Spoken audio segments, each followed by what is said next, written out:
In this video, I'm going to give you all the need to know information on Grey Owl by Benjamin Moore.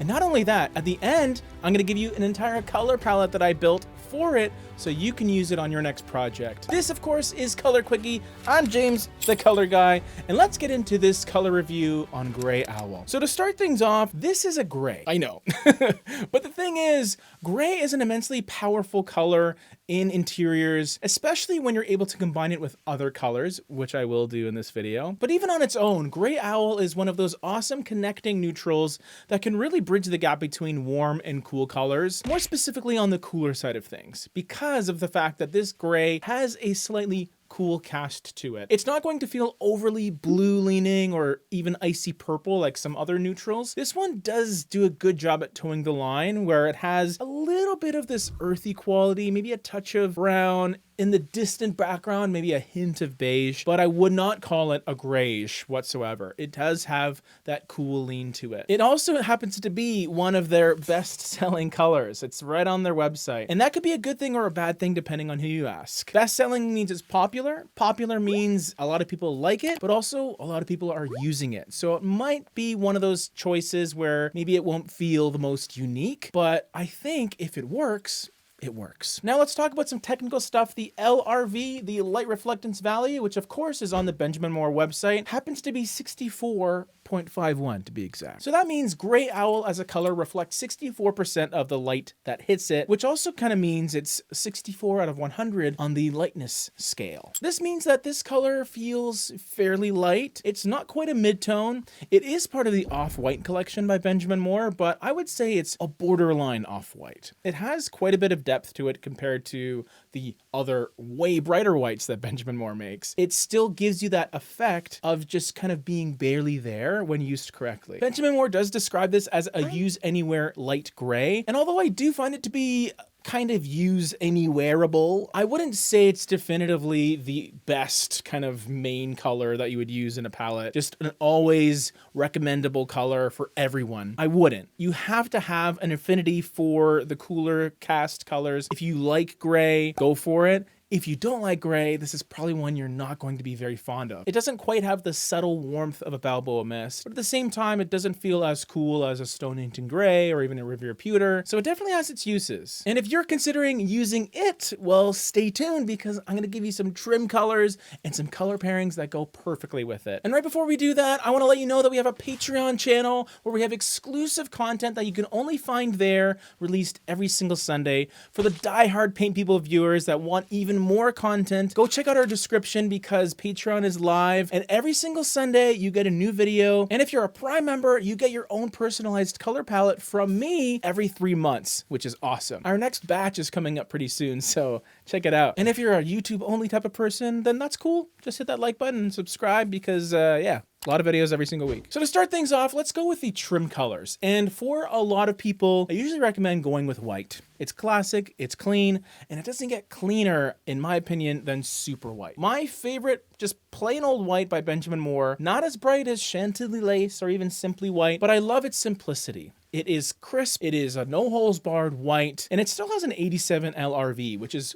pretty high. It's definitely way brighter than Grey Owl, so you're gonna get some nice crisp contrast between the two, which I think is very important. This is gonna be a use anywhere white, literally. So if you want white trim, you want ceilings, if you want white walls somewhere, go for it. Doors, frames, whatever the case may be, super white is a super fantastic choice. For a darker trim color, I would recommend something like Stormy Sky, which is very dark, obviously, but it also has a cool blue undertone to it that I really enjoy. Very much a charcoal gray, but it just has that cool lean. More so than Grey Owl, I would say. So they're not exactly in the same family with the same exact undertones, but they are very closely related. So it further separates them just a little bit because of that blue undertone, and I think it's perfect next to Grey Owl. All right, so color pairing time. These are 3 completely different colors that you can use in conjunction with Grey Owl. So I'm not talking trim, I'm talking other rooms, or maybe even in the same room if you want to incorporate a second paint color. The first choice I would give you is French macaroon, not macaron, macaroon. And as you can see, we have already gone away from gray. I wanted a color to really help balance the cool aspect in Gray Owl, so I'm introducing quite a bit of warmth in French macaroon. It has a 74 LRV nearly, so it's also quite a lighter color, and it has this beautiful flowery, like powdered flower, almondy undertone. And what's awesome is it's a CSP color, which means it's by default, it's gonna have a ton of nuance to it. Because if you don't know, the Color Stories palette by Benjamin Moore, each of these colors has like 5 or 6 colorants in each color, which is crazy to me. And usually there's no gray in them. The formulation is going to be very complex and therefore unique. Wonderful choice if you want something really bright and airy and warm and inviting. Maybe a main color choice too, as an alternative to Gray Owl. And then Gray Owl can kind of be a supportive color or a secondary choice in the offshoot rooms of your home. Now, I do recognize that some of you maybe are into gray, which is why you stumbled upon this video, Gray Owl. Our next color is for the people that actually appreciate gray. And I'm sure some of you do if you clicked on the Gray Owl video that I posted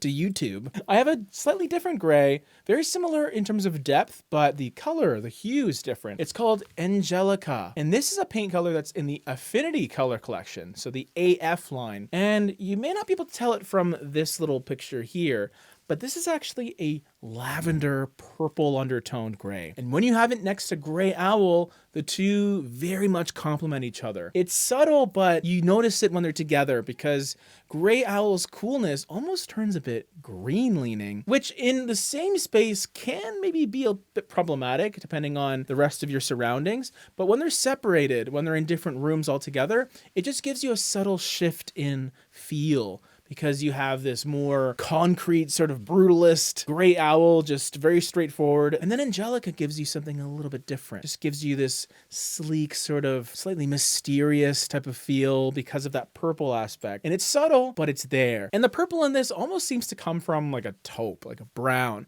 not so much just a drop of Welch's grape juice, right? There's a little more to this color. For my third color, this is going to be the accent choice. And because we started with some gray and some whites, I wanted to bring color back in, and I didn't want it to feel too heavy of an accent color. So I give you Sunrise, which is just a lovely, positive, optimistic color. It's this kind of frosty blue. It has a touch of purple in its undertones as well to connect it to Angelica a little bit. It only has a 48 LRV, so it is in that mid-tone category. I just find this color to be a beautiful pop of freshness to an otherwise somewhat subtle, semi-monochromatic palette. This takes the bit of coolness from Gray Owl, and especially in Stormy Sky, that dark trim color we talked about, and really bringing it to the forefront, which I think is awesome. Here's the palette all together. Please let me know what you think. And also, we have another video right over here. Who would have thought? I mean, I thought, because I made the videos.